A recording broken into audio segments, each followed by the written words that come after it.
Hello friends, and welcome back to my channel. Today we're going to be doing the mid-year book tag. I think I did this last year. I might have done it the year before. I don't really remember. It's been around for a very long time. There's different iterations of it. Everybody has slightly different questions. Basically, it's just a way to check in with your reading in the month of June and how you're doing. So I have a list of questions that I found online, and I'm going to do my best to answer them. So the best book that you've read this year. I have read 82 books so far this year. Unfortunately, I have not loved a lot of them, so I have a couple here. These are all the 5-star reads that I have had this year that were not rereads, because I am rereading some favorite series and I feel like it's kind of cheating to like put that in here. So favorite books I've read this year: Curious Tides, One Dark Window, and Cruel Prince. All of these books have become my entire personality for the month that I read them in. And these are the only 5-star books that I've had this year, so I say you should read them, because if I liked them, you probably will too, because I'm very picky with my 5 stars. Best sequel. I don't know why I said it like that, but the best sequel that you read this year. I mean, I could cheat and say one of my rereads, because Kingdom of Ash is gonna win every single time. But I guess if I had to go with like a new sequel, probably Wicked King or Queen of Nothing, which are book 2 and 3 in the Cruel Prince series, just because this series has become my entire life. The cliffhanger in Wicked King really got me. I finished this book at like 11 p.m. one night and immediately read for 2 more hours until I got halfway in this one, because I just had to know how things were going to be. So I would probably say The Wicked King. Most anticipated book that you have not read yet this year. Probably, okay, this I'm tweaking this a little bit. I would probably say this was my most anticipated book this entire year. This came out in February. I still haven't read it. I am so scared of it. I love this series so much, and I have seen less than stellar reviews for this. So it is now June, and I pre-ordered this book. Like, I wanted it in my hands, and I still haven't read it yet. So we'll see if I do. Biggest disappointment. I have 2 books that immediately come to mind for this. First up is Divine Rivals. I don't even have my copy anymore because I got rid of it. I wanted to love this book. I really did.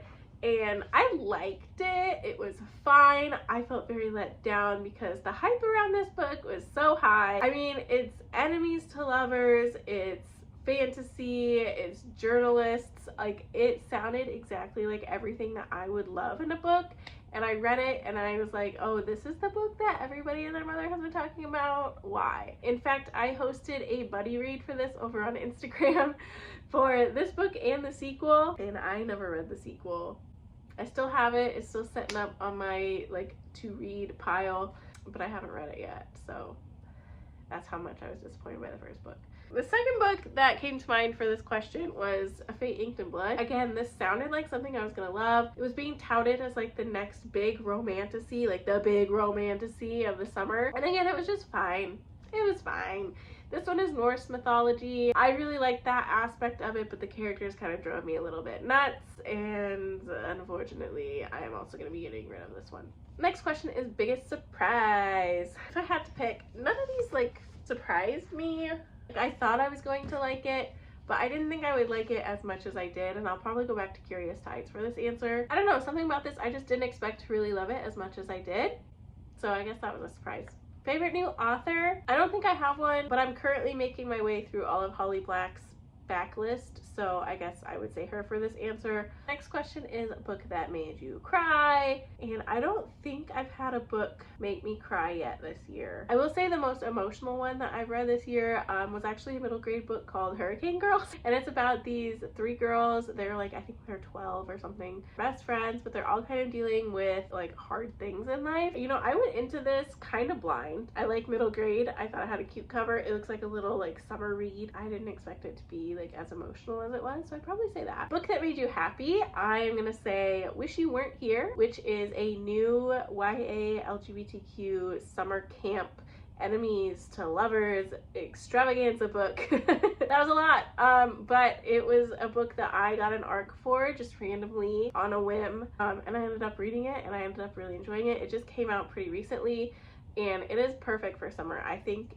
I think you guys should all read it. I thought it was fun. I thought it was cute and sweet and goofy, and I just really liked it. It made me happy. Most beautiful book that you have bought or received this year. You know what? I'm gonna cheat a little bit on this answer because I got these for Christmas, so it wasn't this year, but it has been since I last did this tag. I got the Throne of Glass and Court of Thorns and Roses special editions, and like, these are freaking gorgeous.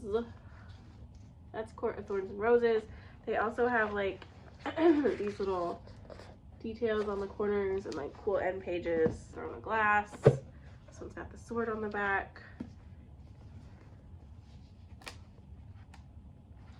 This one has the sword at each chapter header and the word marks. So probably these. Favorite new characters. That is hands down Jude and Carden. They occupy my brain space every single day. I wake up every day and I think about Jude.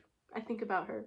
I hope she's doing well. I hope she's stabbing somebody out there. I love her to pieces. And Carden, my sweet boy. I hope you're letting her stab all those people. Need to read by the end of the year. I mean, I think that's probably obvious from my previous answer. Like, if I don't finish this by the end of the year, am I even a real bookworm? Am I even a real fantasy fan? Am I even really a Sarah J. Maas girly? Who knows? Those are all the questions, at least from the Google search that I did. I hope you enjoyed. I would love to know your answers to some of these. I would love to chit chat about the books in the comments, and I will see you guys in the next one.